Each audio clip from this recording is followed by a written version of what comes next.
आज मैं आपको बताने वाला हूँ कोरल में इस डायग्राम को कैसे बनाएं। तो बिना टाइम वेस्ट करे शुरू करते हैं। तो सबसे पहले मैं इस डायग्राम को साइड में कर लेता हूँ। इस डायग्राम को हम स्टेप बाय स्टेप बनाएंगे, तो आप ध्यान दीजिएगा।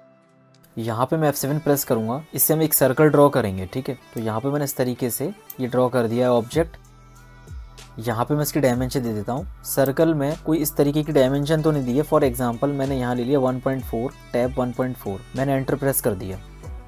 ठीक है, इसे थोड़ा सा मैं साइड में कर लेता हूँ। अब इस डायग्राम में ये जो आप 60 डिग्री का एंगल देख रहे हैं, इसे हम कैसे बनाएंगे आप ध्यान दीजिएगा। ठीक है, जो कि 60 डिग्री के थ्रू बना हुआ है। ठीक है, तो यहाँ पे मैं F5 प्रेस करूँगा। इस सर्कल के सेंटर से इस तरीके से एक लाइन ड्रॉ करूँगा इस क्वाड्रेंट तक। ठीक है, अब आपको करना क्या है, अगेन मैं F5 प्रेस करूँगा, या क्वाड्रेंट पे मैं क्लिक करूंगा और आगे की तरफ ले जा रहा हूँ कंट्रोल की के साथ। अब यहाँ से मैं ऊपर की तरफ कर्सर को मूव करूंगा, तो आप नीचे देखिएगा एंगल अभी 0 आ रहा है, तो यहाँ पे 15 डिग्री का एंगल आ रहा है। इसी तरीके से मैं ऊपर की तरफ ले जाऊंगा, इसे 60 डिग्री के एंगल पे सेट करूंगा, लेकिन कंट्रोल की आपको नहीं छोड़नी है।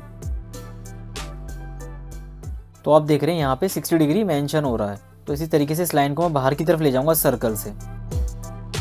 मैं बाहर जाके क्लिक को छोड़ दूंगा। ठीक है, अब आपको करना क्या है, ये लाइन अभी सेलेक्ट है, शिफ्ट की के साथ इस सर्कल को सेलेक्ट करना है और यहाँ पे आप देख रहे हैं इंटरसेक्ट, इस पर मैं क्लिक करूंगा तो बाहर वाली लाइन को मैं डिलीट कर दूंगा और जो हमने इंटरसेक्ट किया था वो लाइन यहाँ पे शो हो रही है। ठीक है, इसी तरीके से इस लाइन को मैं सेलेक्ट करूंगा, कंट्रोल की के साथ इसकी यहाँ से एक रिवर्स डुप्लीकेट कॉपी बना दूंगा। तो इस तरीके से अभी ये ट्राइंगल बन गया है। ठीक है, यहाँ पे 60 डिग्री का एंगल बनाने के लिए मैं F7 की का यूज करूंगा और कंट्रोल शिफ्ट की के साथ इस तरीके से एक सर्कल ड्रॉ करूंगा।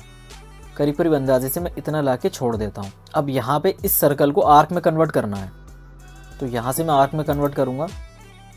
यहाँ पे मैं F10 की का यूज़ करूँगा और कंट्रोल की के साथ इस तरीके से लाइन पे लाके छोड़ दूंगा और यहाँ भी इस तरीके से इस लाइन पे लाके छोड़ दूंगा। तो नीचे आप देख रहे हैं टोटल एंगल 60 डिग्री, तो ये आर्क 60 डिग्री का है। अगर आप चाहें तो इसे D से या किसी अदर इंस्ट्रूमेंट से चेक कर सकते हैं आफ्टर प्रिंटिंग, तो ये परफेक्ट एंगल आएगा। ठीक है, अब यहाँ पे इस डायग्राम की लेबलिंग कर देते हैं। तो इस लेबलिंग वाले पार्ट को मैं फास्ट फॉरवर्ड कर रहा हूँ।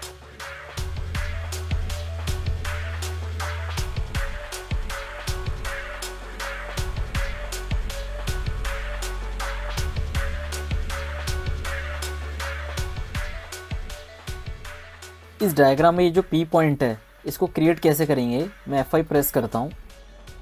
इस लाइन के सेंटर से मैं इस तरीके से ये जो परपेंडिकुलर वाला पार्ट है यहाँ पे आप क्लिक करके छोड़ देंगे। तो ये हम इस पॉइंट को कैसे क्रिएट करेंगे, मैं जूम कर रहा हूँ, F7 प्रेस करूँगा।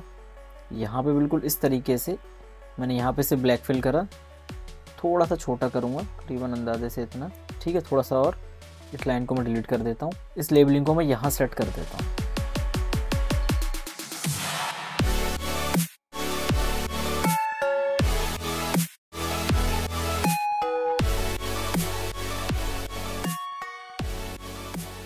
तो आप देख रहे हैं कुछ इस तरीके का लुक आ रहा है। राइट वाली डायग्राम हमने क्रिएट की, लेफ्ट वाली एज इट इज है। आप चाहे तो इस डायग्राम की कलरिंग अपने अकॉर्डिंग सेट कर सकते हैं। तो आपको ये डायग्राम ट्यूटोरियल पसंद आया हो तो इसे लाइक करें, अपने फ्रेंड सर्कल में शेयर करें और प्लीज़ इस चैनल को सपोर्ट करें। जय हिंद, वंदे मातरम।